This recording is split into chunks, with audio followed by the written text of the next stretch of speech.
সুপ্রিয় দর্শক, আসসালামু আলাইকুম।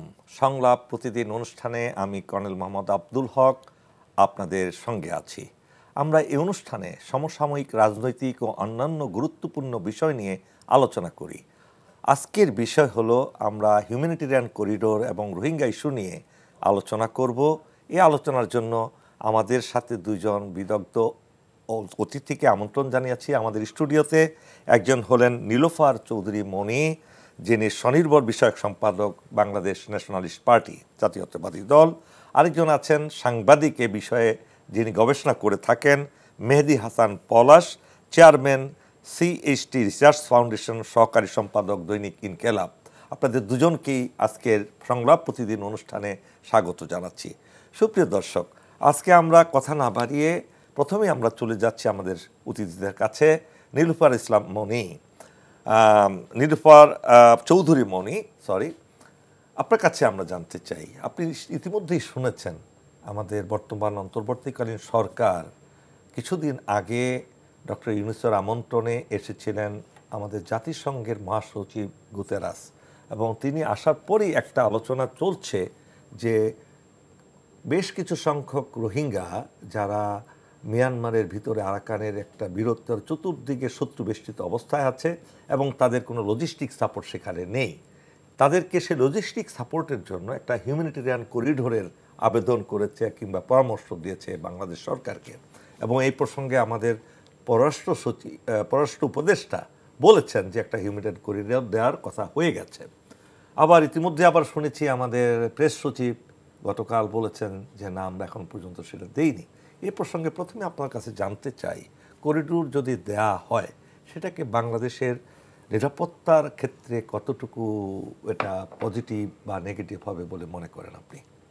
ধন্যবাদ আপনাকে। যারা শুনছেন আমার শুভেচ্ছা, অভিনন্দন। আমার সহ আলোচককে শুভেচ্ছা। দেখেন, বাংলাদেশ একটা জনবহুল ছোট্ট একটা দেশ, তার চারপাশের তিন পাশে একটা দেশ অবস্থান, আরেকটা দেশের এক সাইডে একটা নেকের মতো অবস্থান।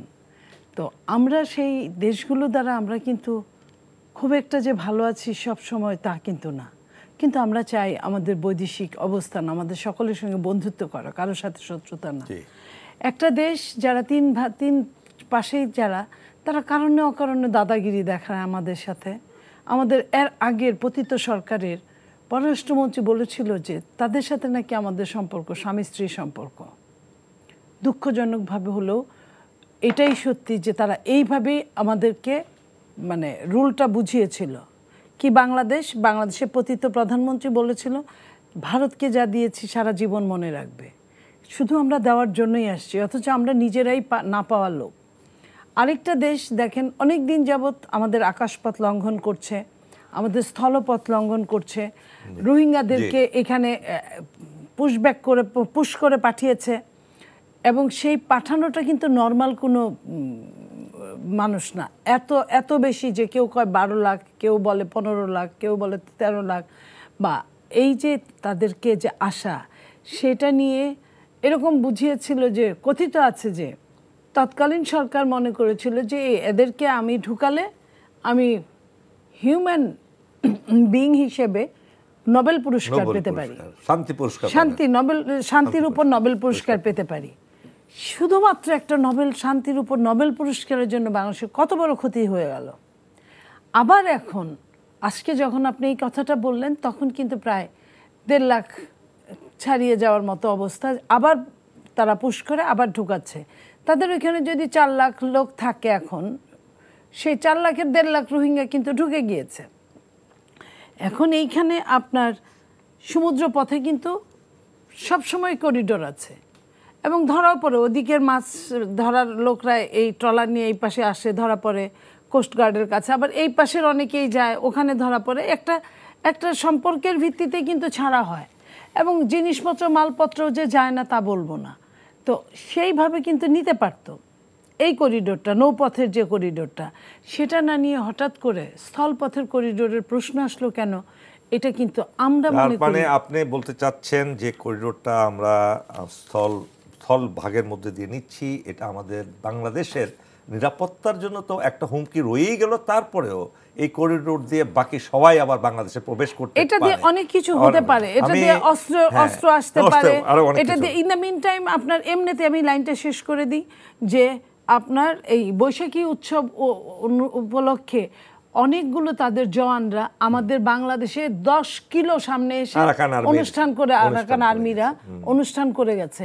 তা এখনই না চাইতেই এই কথা কাজ করে, তারপরে যখন আপনি করিডোর দিবেন তখন কি না কি হতে পারে। আপনি সঠিকভাবে তুলে ধরেছেন। আমি এবার মেহেদী হাসান পলাশের কাছে আসব। মেহেদী হাসান পলাশ, নীলুফার চৌধুরী মনি বলেছেন যে এই যে 10 লাখ কিংবা 12 লাখ কিংবা 15 লাখ যে রোহিঙ্গা প্রবেশ করেছে সেই সময়ে, এবং শেখ হাসিনা তাদেরকে আশ্রয় দিয়ে সে চেয়েছিল যে সেটা কি বলে শান্তি পুরস্কার, নোবেল শান্তি পুরস্কার।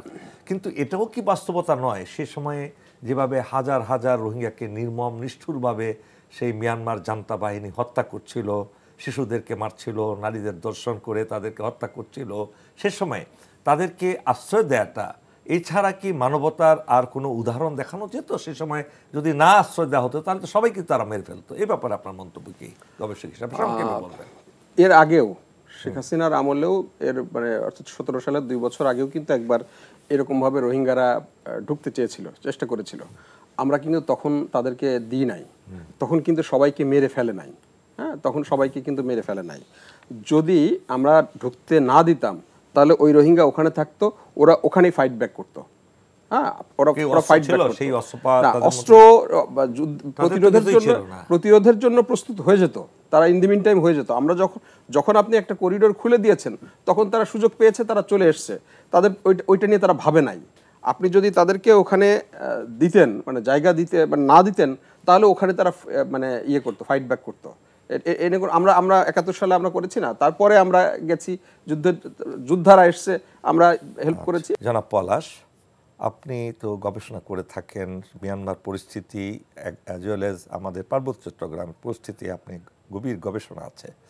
এই যে বর্তমান পরিস্থিতি বিরাজ করছে, একটা ত্রিরাষ্ট্রের একটা সাংঘর্ষিক, একটা হলো ইন্ডিয়ার কালাদান প্রজেক্ট, একটা আছে বিশাল $1 বিলিয়ন, আবার চায়নার আছে গ্যাস লাইন, সেটার ভিতর দিয়ে আমেরিকার বার্মা অ্যাক্ট $13 বিলিয়ন প্রজেক্ট। এই 3 দেশের স্বার্থ, আবার একদিকে এখন আরাকান আর্মি প্রায় দেশের 70% জায়গা এবং অন্যান্য গোষ্ঠী মিলে তারা দখলে আছে। এই ক্ষেত্রে জান্তা সরকারের যেখানে বিশাল শক্তিমত্তা নিয়ে তারা আবির্ভূত হয়েছিল, আপনার কি মনে হয় এই আরাকান আর্মির স্থায়িত্বের মাধ্যমে কি আপনার জান্তা সরকারের পতন ঘটবে বলে মনে হয়?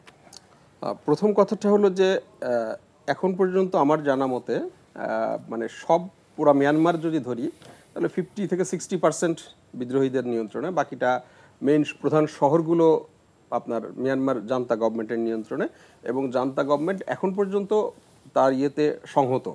এবং যেহেতু চায়নার মতো একটা বড় শক্তি মানে তাকে মানে সরাসরি সমর্থন দিচ্ছে, কাজে আমি মনে করছি না যে এটা দিয়ে মানে মানে মানে জান্তা সরকারের আশু পতন আমি দেখছি না। দ্বিতীয়ত আপনি যেটা বললেন যে আরাকানে কি হতে পারে, যেহেতু আরাকানের প্রায় 70% জায়গা আরাকান আর্মির দখলে। দেখেন, আরাকান আর্মি এখন একটা পর্যায়ে আছে, কিন্তু আরাকান আর্মি যদি স্বাধীনতা ঘোষণা করতে যায় তখন মিয়ানমারের যে বাকি মানে সরকার আছে, মানে বাকি এখন যে অং সান সুকি, উনি কি মেনে নেবেন? অং সান সুকিও মেনে নেবেন না, তার পিডিএফ মেনে নেবেন না, বাকি টোটাল মায়ানমার যে অন্য জনগণ তারা মেনে নেবে না। কাজেই এর অর্থ এইটা না যে আরাকান আর্মি এই অংশ দখল করে নিয়েছে মানে এটা রাখাইন আলাদা একটা রাষ্ট্র, এটা এত সহজে সম্ভব না।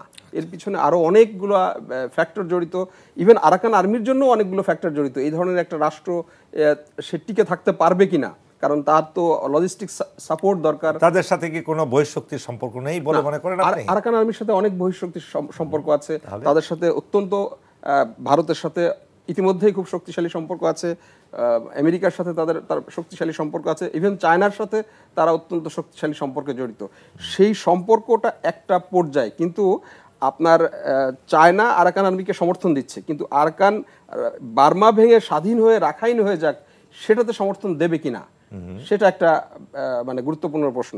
বা একইভাবে রাখাইন স্বাধীন হয়ে একটা রাষ্ট্র হোক, সেটা ইন্ডিয়া সমর্থন দেবে কিনা, সেগুলো সেই বিষয়গুলো কিন্তু আপনি একেবারে মানে এই প্যারামিটারের মধ্যে আপনি বলতে পারেন না যে ওরা সম্পর্ক এক জিনিস আর ওইটা একটা আলাদা মাত্রা।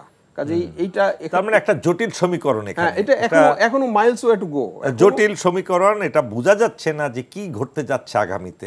একই সাথে আমি যদি নীলুফার চৌধুরী মনি আপনার কাছে আসছি, আপনি রাজনীতিবিদ হিসেবে কি মনে করেন যদি সেখানে আরাকান আর্মি শক্তি সামর্থ্য দিয়ে এখন যেটা আছে, আপনি বললেন আপনার কথায় যে তারা আমাদের বাংলাদেশে ঢুকে তাদের বৈশাখী অনুষ্ঠানও পালন করে গেছে, এই যে একটা আমাদের পুরো বর্ডার কিন্তু এখন আর জান্তা সরকারের বর্ডার না, এটা পুরোটাই হয়ে গেছে বার্মার সাথে যে মিয়ানমারের সাথে যে বর্ডারটা, এটা হয়ে গেছে আরাকান আর্মি আর বাংলাদেশ, তাই না?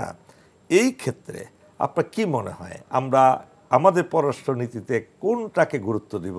এটা কি আমাদের আরাকান আর্মির সাথে না জান্তা সরকারের সাথে? দেখেন, আমাদের পররাষ্ট্রনীতিটা ওই জায়গায় যদি আমি দৃষ্টি দেই তাহলে আমরা খুব দুর্বল এই জায়গায় মনে করতে পারি।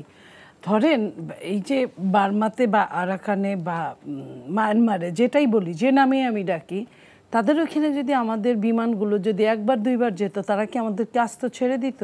এটা নিয়ে বিশ্ব দরবারে কিছু এমনি যদি কিছু নাও করতো, বিশ্ব দরবারে এটা নিয়ে অনেক আলোচনা হতো।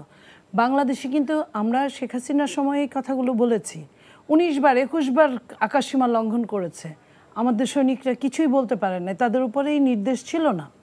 কিংবা সরকার এখানে নিশ্চুপ থেকেছে, কেন নিশ্চুপ থেকেছে এটা সরকার আমাদের কাছে ক্লিয়ার খুলাসা করে নাই। তো সেইখানে আমাদের এই দুর্বল অবস্থা নিয়ে আমাদের আগে আমাদের পররাষ্ট্রনীতিকে ওপেন হতে হবে জনগণের সামনে, আমরা কতটুকু পারি আর কতটুকু পারি না।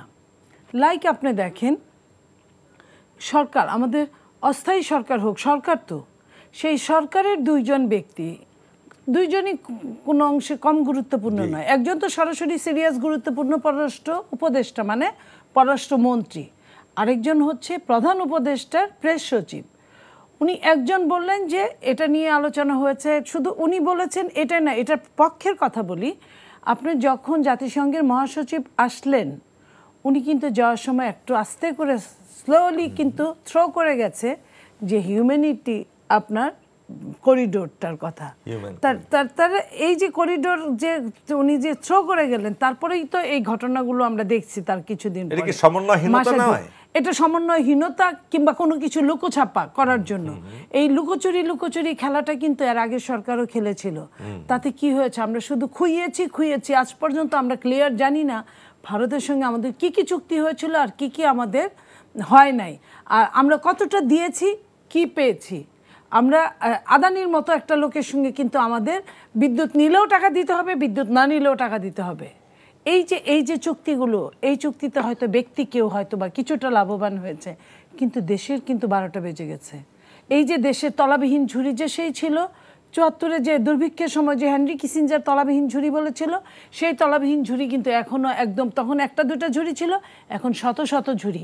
এই টাকাগুলো কিন্তু সব বিদেশে আপনার হুন্ডি হয়ে আপনার পাচার হয়ে গেছে। কিন্তু এই যে ব্যক্তি স্বার্থের জন্য যে দেশটাকে যে যারা খর্ব করলো, দেশটাকে যারা ধ্বংসের জন্য ধ্বংসের বিভিন্ন আঙ্গিকে বীজ বপন করলো, তাদের কোথায় শাস্তি হবে তা না, তারা কিন্তু এখনও অ্যাওয়ার্ডই পাচ্ছে, শুধু অ্যাওয়ার্ডই পাচ্ছে। সরকারের একজন দুইজন পালিয়ে গেছে, বাকিরা কিন্তু যেমনি ছিল অমনিই বসে আছে। তো আজকে যখন এই সরকারের, এই অস্থায়ী সরকারের দুইজন ব্যক্তি যখন, গুরুত্বপূর্ণ ব্যক্তি যখন ডাবল স্ট্যান্ডার্ড কথা বলছে, আমি যদি একজনের কথা বিশ্বাস করি তাহলে আরেকজনের কথা আমাকে অবিশ্বাস করতেই হয়, তাহলে কেন এই জিনিসটা, এই কথাটা একজন নাগরিক হিসেবে হাসিনাকে না ধরলাম সে নোবেল শান্তি পুরস্কার পাওয়ার জন্য করেছে, এখন কেন এখনো তো ডাবল নোবেল পেতে পারেন আপনি। আপনি 1.5 লাখ রোহিঙ্গা ঢুকে গেল, কেন ঢুকে গেল? আপনার তো ঢুকার কথা না, ওদের তো জায়গার অভাব না, আপনি তো করিডোরই দিচ্ছেন, আপনি করিডোর, আপনি নৌপথে করিডোর তো দিচ্ছেন। অথেন্টিক যে 1.5 লাখ ঢুকেছে, 1,13,000 তো আপনার, আমরা তো কোথা থেকে শুনি, আরো 4 দিন আগে 1,13,000 কথা আমরা টেলিভিশন পত্র পত্রিকার মাধ্যমে জেনেছি, আর এখন তো আরো টাইম গেছে। তাহলে এই যে ঢুকানোটা, এই যে করিডোর দেওয়াটা, এটা তো ডাবল নোবেল পাওয়ার জন্য আমি আশা করছি, আমি তো এটা ধরবই। কারণ আমার ক্ষতি করে বলে না যে মানে নিজের নাক কেটে অপরের যাত্রা ভঙ্গ করার মতো অবস্থা বাংলাদেশের কিছু কিছু মানুষের জন্য। আমি অনেক সম্মান করি আপনাকে, কিন্তু আপনি যদি আমার জীবনের বিনিময়ে যদি আপনি সম্মান চান, আমি তো সম্মান করতে পারবো না, আমি তো মারাই গেলাম। তো বাংলাদেশের অবস্থাটা এই জায়গায় আমি মনে করি যে এইখানে এসে দাঁড়িয়েছে যে আপনাকে কেন ক্ষমতায় বসানো হলো। তাহলে আমি এখন এটাই 2 আর 2 যোগ করব আমি এখন। এটা কি তার ক্ষমতাকে এটার মাধ্যমে কি তার ক্ষমতাকে দীর্ঘায়িত করার প্রক্রিয়া আপনি মনে করেন? অবশ্যই ওইখানে যখন আপনার অবস্থা যখন খারাপ হবে, যখন আমরা মার্চ পাস্টের শব্দ শুনবো, তখন তো এইদিকে ডিলে হবেই, কারণ তাকানো সব মানুষের দৃষ্টি তখন ওইখানে যাবে। ওইখানে একটা দৃষ্টি, আবার পাশাপাশি আপনার ভারত পাকিস্তানের একটা চরম গরম অবস্থা, আবহাওয়া, সেই আবহাওয়াটাও একটা ব্যাপার। তো সেটা তো আপনার জন্য পোয়াবারও হতে পারে, কিন্তু বাংলাদেশের জন্য ওই ব্যাঙের গল্পের মতো যে এটা তোমাদের জন্য খেলা, কিন্তু আমার তো জীবন মরণ সমস্যা। বাংলাদেশের জন্য জীবন মরণ সমস্যা, কিন্তু বাংলাদেশের রক্ষাকর্তা হিসেবে যারা আসে তাদের জন্য, তাদের অনেকের জন্য জীবন মরণ সমস্যা নাও হতে পারে। আমি কিছুক্ষণ আগে টকশো শুরুর আগে আমি পলাশ সাহেবের সঙ্গে কথা বলছিলাম, সেইখানে কথা হচ্ছিল এরকম যে বাংলাদেশের সরকারে এখন যারা আছে তাদের মধ্যে থেকে 18 জন মানুষের আপনার ডুয়েল নাগরিকত্ব। তো যাদের ডুয়েল নাগরিকত্ব তারা তো আরেকটা দেশকে বেছে নিতেই পারে, বাট আমি, আপনি বা পলাশ ভাই আমরা কোথায় যাব? এই জায়গাটা কিন্তু একটা বড়, আপনি একটা বিশাল বিপদ সংকেত দিচ্ছেন যে দেশে ভবিষ্যতে এমন একটা বিপজ্জনক কিছু ঘটতে যাচ্ছে কিংবা ঘটবে, তাই কি মনে করেন আপনি? আমি যদি ঘটবে কেন, ঘটছেও তো বলতে পারেন আপনি, কারণ কেএনএফ নিয়ে যত ঘটনাগুলো ঘটলো, আমাদের সৈনিকরা বিশ্বে কিন্তু অত্যন্ত সুনামের অধিকারী। যখন শান্তি রক্ষা বাহিনীতে যান তারা কিন্তু আমাদের জন্য সুনামই নিয়ে আসেন, এবং শুধু তাই না, আফ্রিকার মতো মহাদেশেও কিন্তু ওইখানে অনেক আমাদের সেনাবাহিনীর উপর সম্মান রেখে কিন্তু আপনার বাংলা ভাষাকে নিয়ে, বাংলা ভাষায় কথা বলে অনেক দেশ। তো সেই জায়গায় আমাদের সেনাবাহিনীরা এত সুনামের অধিকারী, অথচ এইখানে নিজেরা আত্মহত্যা দিচ্ছে। আমি আত্মহত্যার কথাই বলবো, কারণ তাদেরকে যুদ্ধ করতে বা তাদেরকে আপনার রিভেঞ্জ নেওয়ার সুযোগ দেওয়া হচ্ছে না, তাদের উপর নির্দেশ নাই, তারা মারা পড়ছে, তারা সমস্যায় ভুগছে। এই বান্দরবন, খাগড়াছড়ি, পার্বত্য চট্টগ্রামে, এটা তো একদিনের কথা না, অথচ যারা করছে তারা কিন্তু আমাদের চেয়ে শক্তিশালী না। না, এটা তো আমরা যতটুকু জানি পার্বত্য চট্টগ্রামে যা হচ্ছে, আমাদের আর্মি অত্যন্ত সচেতন আছে এবং প্রতিটি ঘটনাকে তারা প্রতিরোধ করছে, এবং সেই জন্য তাদের অপারেশন চলমান। যাক, আমরা এই প্রসঙ্গ থেকে, আপনার কথা থেকে ধরে নিচ্ছি, আমরা পাকিস্তান আর বাংলাদেশের সম্পর্কে চলে যাই। পাকিস্তান ভারতের যুদ্ধাঙ্গদেহী মনোভাবে চলে যায়, আপনি বলেছেন সেই প্রসঙ্গে চলে যাই। পলাশ, আপনি তো লেটেস্ট সিচুয়েশন জানেন যে একেবারে প্রায় যুদ্ধের ধারে কাছাকাছি চলে আসছে ভারত এবং পাকিস্তান। ইতিপূর্বেও তিনবার তাদের সাংঘর্ষিক পরিস্থিতির সৃষ্টি হয়েছিল। এইবার আপনি কি মনে করেন, যুদ্ধ কি লাগবে? লাস্ট যে যুদ্ধটা হয়েছিল 99-এ সম্ভবত, কার্গিল যুদ্ধ, তো তারপরে আর কার্গিল যুদ্ধে জয় হয়েছিল কার? এটা নিয়ে নানা পক্ষে বিপক্ষে নানা ডিবেট আছে।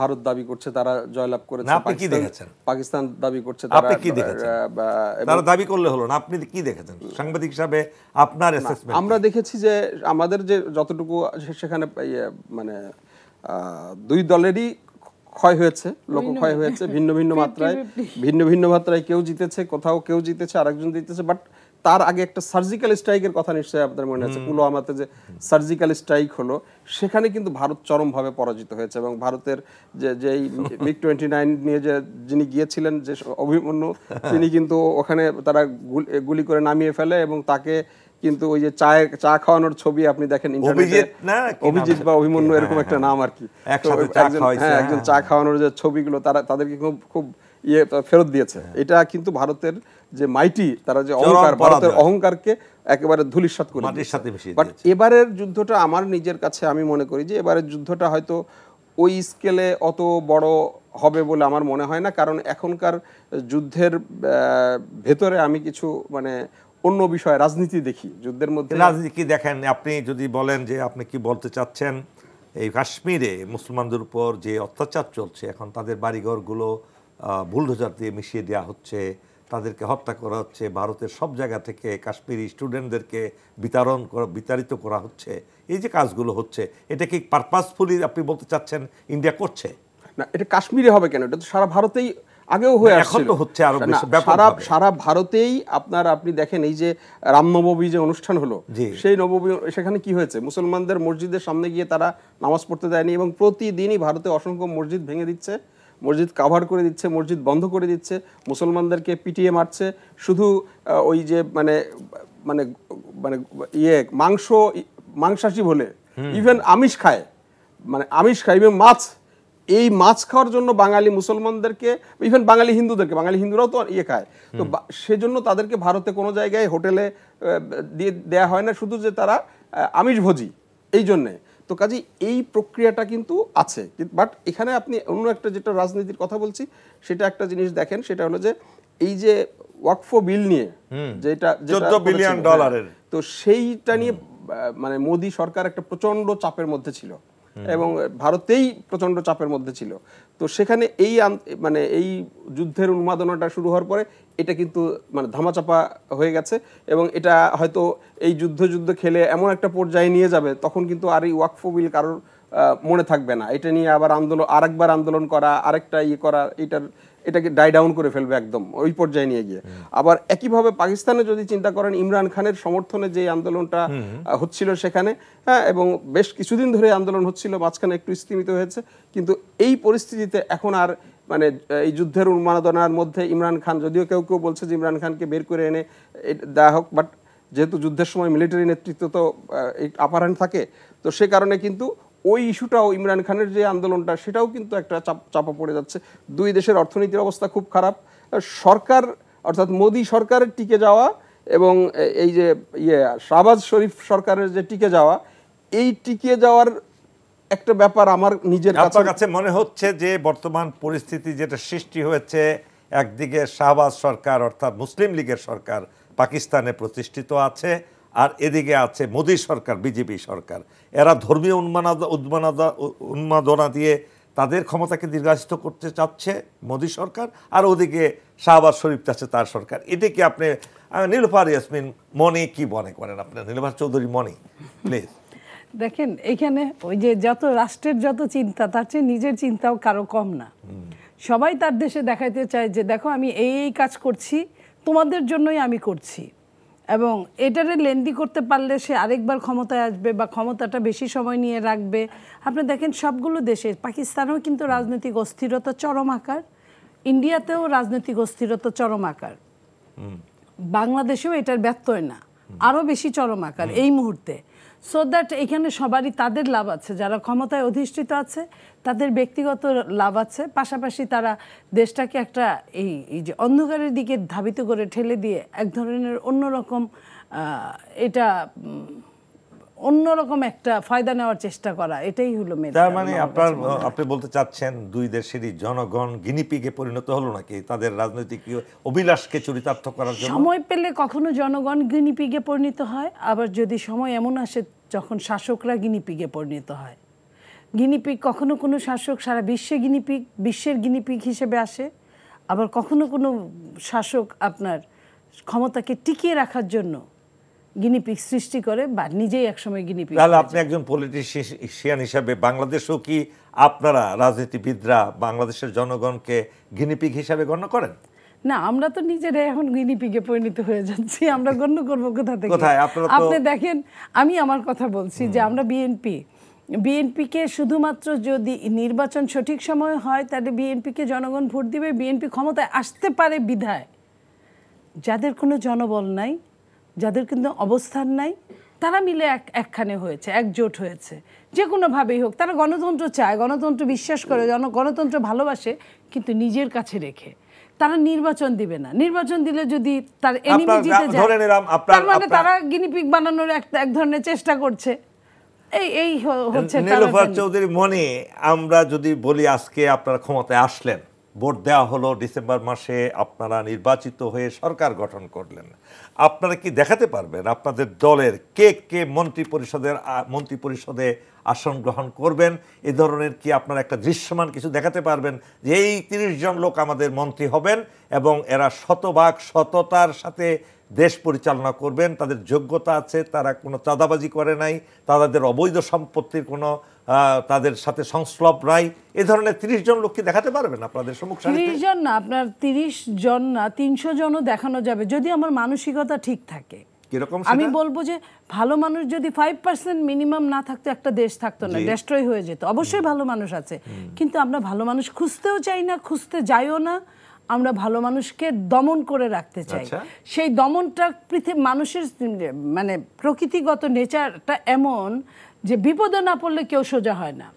তো সেইখানে চাপ সৃষ্টি করা গোষ্ঠী যারা, তারা যদি ভালো চাপ সৃষ্টি করতে পারে, লাইক আপনি যেখানে ছিলেন একটা সময়, তারাও কিন্তু চাপ সৃষ্টি করতে পারে তাদের না। তার মানে আপনি স্বীকার করে নিচ্ছেন যে আপনারাও করতে পারে না, করে। আমি কে বলছে? আপনি তো বলতে দিচ্ছেন না। আমি যেটা বলতে চাই সেটা হলো, এমন তো হতে পারে যে আপনারা ফ্রি করে দিয়েছেন, সুযোগ করে দিয়েছেন, সুযোগই করে দেন নাই। আপনি যদি এক দলা গুড় রাখেন, পিঁপড়া কিন্তু আসবেই। আপনি বিভিন্ন জায়গায় ছিটিয়ে ছড়িয়ে আপনি গুড় রেখেছেন যাতে কেউ না কেউ আসুক, আপনি এটাকে শোয়িং করবেন, কারণ আপনার মেন্টালিটি ভালো না। আপনার মেন্টালিটি যদি ভালো থাকতো, আপনি গুড়গুলো সরিয়ে রাখতেন। আপনি এই গুড়গুলো যেভাবে সরিয়ে রাখা যায় এটার জন্য কিছু আইন বানাতেন। আপনি সেটা করেন না, আপনি বরং ছড়িয়ে রেখেছেন যে আপনি চাচ্ছেনই ওইখানে পিঁপড়া যাবে, আপনি ধরে ধরে মারবেন। আমরা শেষ কথাটা শুনতে চাচ্ছি পলাশের কাছ থেকে। পলাশ, আপনি কি দেখছেন আমাদের কি অদূর ভবিষ্যতে যে সরকার আমরা পাবো, আমাদের পলিটিশিয়ানের তার অনুযায়ী, সেটা কি আমরা যেই আশায় 36 জুলাইয়ের আন্দোলন করলাম, সেই আশা আমাদের আশায় পরিণত হবে, বাস্তবে পরিণত হবে? সংক্ষেপে, এখন খুব সংক্ষেপে আমি বলছি যে এখন ধরেন 36 জুলাইয়ের পরে যে যে সরকার গঠিত হলো, যে প্রত্যাশায় সেই সরকার ইতিমধ্যেই যা দেখেছি, সেই আশা তো প্রত্যাশা কতটুকু হয়েছে সেটা হয়তো ভবিষ্যতে বিচার হবে। আর আপনি যেটা বলছেন যে আদর্শ রাষ্ট্র বা একটা আদর্শ ব্যবস্থা যেখানে দুর্নীতি একেবারে শতভাগ দুর্নীতিমুক্ত, সেটা যিনি আদর্শ রাষ্ট্রের কথা বলেছেন অ্যারিস্টটল, তিনি নিজেও বলছেন যে তারা আদর্শ রাষ্ট্র আসলে বাস্তবে সম্ভব নয়। থার্ডলি হলো, দেখেন ধরেন এই একটা গ্লাস মগের ভিতরে পানি আছে, পানি আছে, কালো পানি। এখন এর মধ্যে আপনি 1 মগ কালো পানি ঢেলে বলতে পারেন না যে আমি তো 1 মগ কালো পানি ছিল, 1 মগ সাদা পানি ঢাললাম, তাহলে এটা সাদা হলো না কেন? আসলে আপনি এর ভিতরে এই কালো পানির মধ্যে আপনি ক্রমাগত আস্তে আস্তে পানি ঢালতে থাকবেন, সাদা পানি ঢালতে থাকবেন, যত ঢালতে থাকবেন তত ক্রমান্বয়ে সাদা হতে থাকবে, এবং এক পর্যায়ে গিয়ে হয়তো বেশ পানি ঢালার পরে এক পর্যায়ে পুরো সাদা হয়ে যাবে। দেশ থেকে দুর্নীতি এবং ময়লা আবর্জনাগুলো এভাবে দূরীভূত হয়। হুট করে আপনি 1 মগ পানির ভিতরে, কালো পানির ভিতরে 1 মগ সাদা পানি ঢেলে দিলে সেটা সাদা পানি হয়ে যায়। আপনি আশাবাদী আমাদের গাছে সাদা পানি আসুক, সাদা পানি দিয়ে আমরা দেশকে দৌত করব এবং দেশ একটা শান্তির দেশে পরিণত হবে। সুপ্রিয় দর্শক, এতক্ষণ আমাদের অতিথির বক্তব্য আপনারা শুনলেন। এই ছিল সংলাপ প্রতিদিন অনুষ্ঠানের আজকের আলোচনা, যেখানে আমরা সবাই আশাবাদী একটি সুন্দর শান্তির দেশ দেখার জন্য, যেখানে 36 জুলাই আন্দোলনের আমরা যে আশা নিয়ে করেছিলাম, সে আশা অচিরেই ইনশাআল্লাহ বাস্তবায়িত হবে আমাদের রাজনীতিবিদদের দিয়ে। এই আশা ব্যক্ত করে আগামী অনুষ্ঠানের আমন্ত্রণ জানিয়ে আজকে শেষ করছি। আল্লাহ হাফেজ।